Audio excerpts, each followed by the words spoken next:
And welcome to another episode of the Tar Heels Insider Podcast. I'm your host, Grant Chachere, bringing you all the latest news in regards to your North Carolina Tar Heels, North Kakalaki Tar Heels.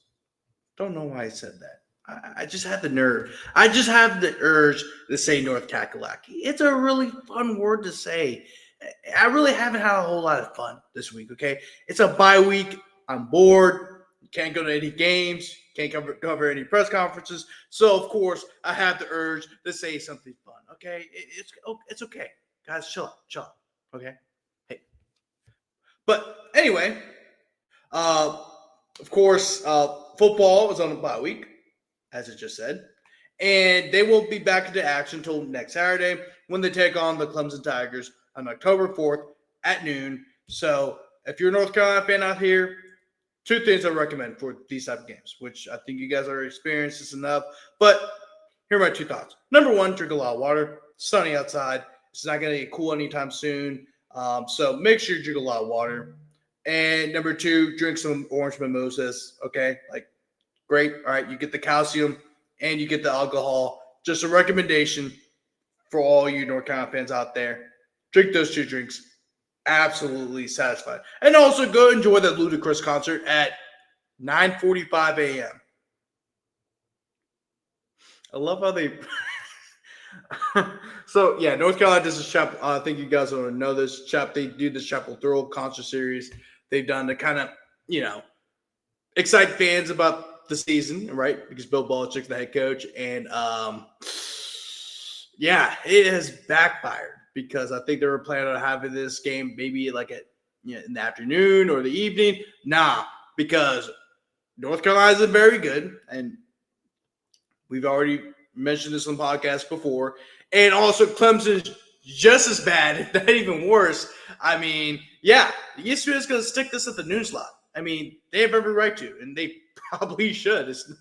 It's two bad teams going at it at Kenan Stadium next Saturday. So, but right after the football game, let's just say you had enough of the football game. Let's say Clemson is beating the living crap of your Tar Heels, and you want to find something to do. Well, an hour after the game ends, the gates will open up an hour after the game, there will be an open scrimmage where fans can see the Tar Heels play some damn basketball. Or not damn basketball, some daggum basketball, as Roy Williams may say. So, in light of that, because we've talked about football quite a bit the last week on this podcast, now let's also dive into some basketball, which we're going to get into eventually. But, a lot of stuff has happened with football, so it's now time for basketball to get its love, which it will get a whole lot in the next few months because it is North Carolina basketball we are talking about. So, I did some digging on the basketball team, right? I did some little digging, and I want to see where everyone has North Carolina. And I thought it was very interesting. And, it's about the same, I think the highest one was from 24/7. Well, actually, it is the highest one because everyone had us at 25. Had us, like I went to North Carolina. But everyone had the Tar Heels as the number 25 team, but 24/7, right? 24/7, which this article was done by, was done by Isaac Schroeder of 24/7 Sports /CBS, because of course 24/7 is owned by CBS. And Isaac Schroeder released his top 25 along with the projected starting lineup, which was 2 days ago, October 24th. So 2 days ago. And of course he has Purdue at number 1. Right there. Where is it at? Boom, right there. Purdue number 1, UConn at 2, Houston at 3, Kentucky at 4, Florida at 5, Texas Tech at 6, Louisville at 7, Duke at 8, Michigan at 9, and BYU at 10. And by the way, BYU, it will be North Carolina's preseason opponent on October 24th. So keep that in mind. So that'll be a test game for North Carolina. Good thing is this doesn't count for the Regulars. And of course, another notable one is Kansas. Kansas, who I just scrolled right past, they're at number 14. That is a team that UNC will play. That'll be their first big-time home game of the year because they play them on November 7th, which is on a Friday. And bam, here you go, North Carolina, number 19. Right? Got your projected starting lineup, which we already know. Kai Nevis, Seth Trimble, Luka Bogovac, Caleb Wilson, Henry Visar. And top reserves, Jaron Stevenson, Derek Dixon, Jonathan Powell, Jaden Young, Zane Hyde, James Brown, and Isaiah Dennis. And this is what Isaac Trotter had to say about North Carolina. North Carolina has more than enough to be a factor in the ACC. UNC is loaded up on skill size and talent, which should help open the paint for Seth Trimble to post the best season of his career. He can flirt with all ACC honors in 2025, up to if the jumper improves just a tad, but UNC can't win the league without this defense playing up to its potential. 5-star Caleb Wilson and Arizona transfer Henry Visar change the complexion of that unit with their length, speed, and defensive chops, and it should weaponize Trimble to be a pest on the ball. Kai Evans' transition from off-ball guard to initiator point guard is a big concern, but the addition of Luka Bogovac means UNC will start 3 ball handlers who can initiate pick and rolls and create advantages. Plus, both Wilson and Visar have shown pockets of real creation. If UNC's offense can add new wrinkles and layers, this unit can be dangerous. There's a real world where UNC is better than the sum of its parts. And they're right above Iowa State, Alabama, Oregon, Auburn, who's going through a bit of a coaching transition too, NC State, and Michigan State, who North Carolina will play later in the non-conference schedule, I believe Thanksgiving weekend. When they go up to, it's not Cancun, I think it was Atlantis is where they go for that one. No, the Fort Myers Classic. So same thing. Fort Myers is in Florida. That's just it's not even a state. It's a damn large state that's land of mass that should be in the Caribbean. But yeah, you get what I'm saying. Sorry. I'm a Southerner here, okay? Like I don't know. Louisiana, we judge Florida. I think it really. I think Louisiana's not the only state that judges Florida in that capacity, but now you got ESPN, right? ESPN, Jeff Brazzello, it's from October 5th. He had Purdue at number 1. A lot of people have Purdue at number 1, and rightfully so. I mean, they're going to be a really good team this year. But Purdue is at 1. Florida is at 2. Houston's at 3. UConn's at 4. St. John's at 5. BYU is at 6. Louisville is at 7. Michigan's at 8. Kentucky's at 9. And Texas Tech is at 10. And of course, some others. Duke's at 12. Alabama's at 17. I mean, yeah, you see the results. Kansas at 21. Creighton's at 22. Tennessee's at 23. NC State's at 24. Ooh. And here's your Tar Heels. This is what Jeff Brazzello has them at number 25. This is what he had to say. North Carolina is going to be a work in progress to start the season. 8 of the Tar Heels' top 9 scorers are gone. They're bringing up 5 transfers, and they might start a freshman and a new international newcomer. Early season gains might not be a great gauge for how good Carolina could be, though. A pre-Christmas tilt against a team just inside our top 25 will be a better test. That's what he had to say about Carolina.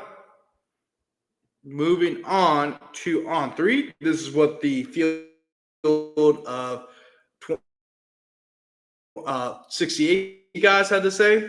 And interestingly enough, I was reading the article earlier, and they weren't as high on North Carolina's transfer class, which I found to be interesting. I mean, they had some positive things. I'm not saying they're completely negative, right? But they had some interesting takes about the Tar Heels.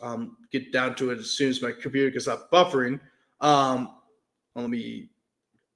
it is. Boom. So had North Carolina at number 25. And they actually gave them a C+ offseason grade. So they were negative about.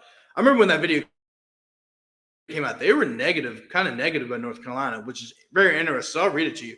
The Tar Heels are going to be a team that is all over the board when it comes to college basketball preseason top 25 rankings this year. On one hand, they weren't great last season and lost a ton of production. On the other hand, Hubert Davis has the pieces they are bringing in have a chance to be really fun. Caleb Willis is a top 10 recruit and a potential lottery pick for a reason. Luka Bogovac is one of the more exciting Euro imports in college hoops.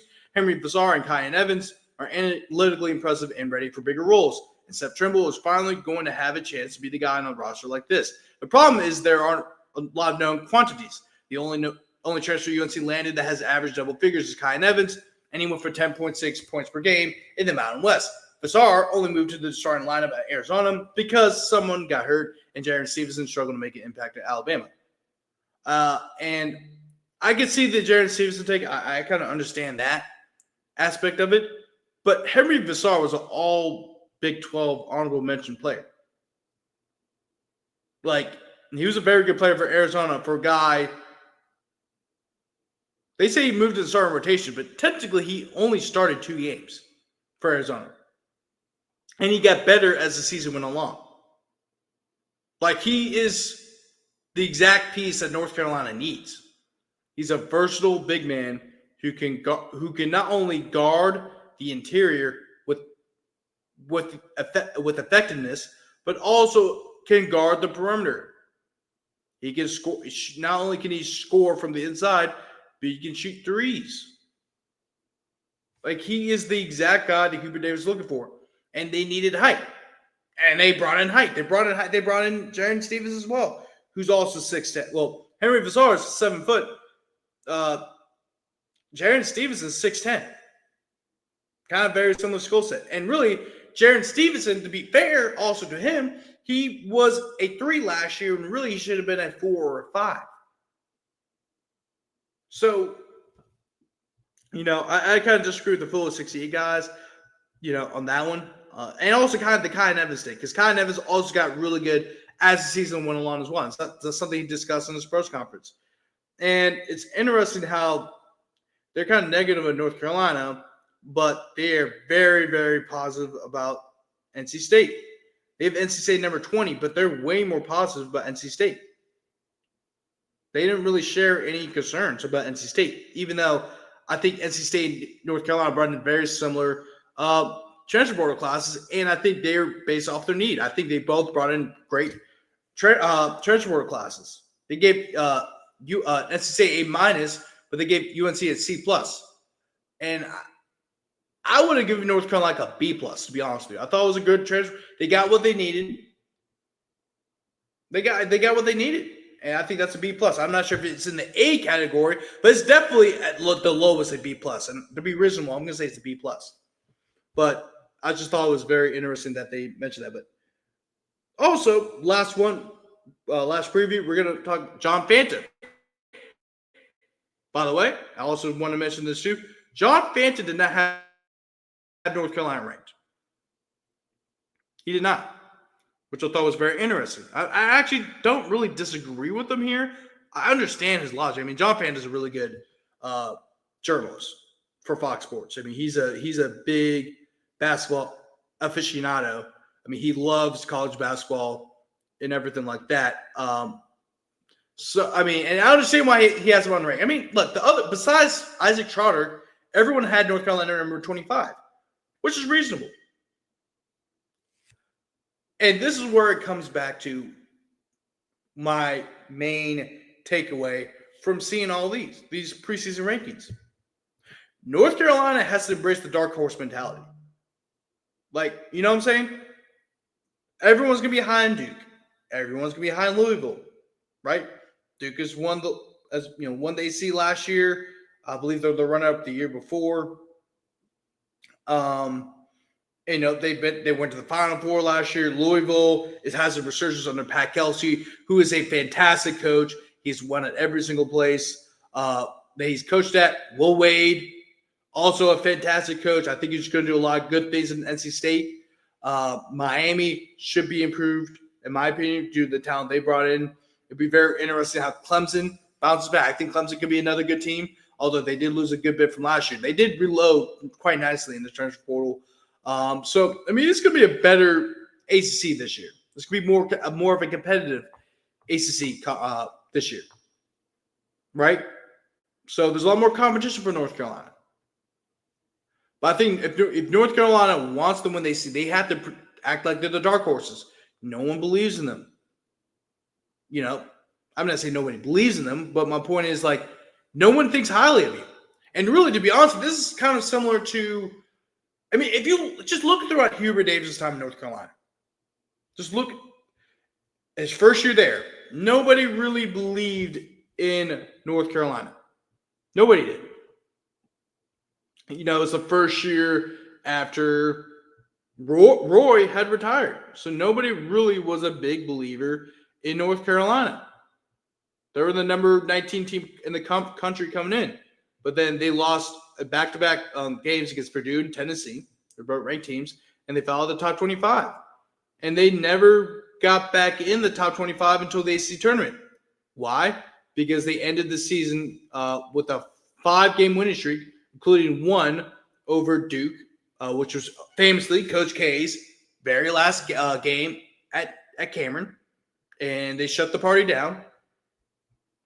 And then they go in the tournament, and of course, they upset Baylor, who's the number 1 seed. They upset UCLA, who's the number 4 seed. And then, of course, they beat St. Peter's in the Elite Eight. Then they go up against Duke again in a historic matchup, the first one between these two rivals ever in the series history. And North Carolina beat them again. And, of course, lost the national championship against Kansas. But they had a historic season. Despite the low expectations coming, well, not low expectations, but lower expectations coming in for North Carolina going into that year. Right? Then, the next year, they're the number 1 team in the country. And, of course, we all know how that ended with them missing the tournament.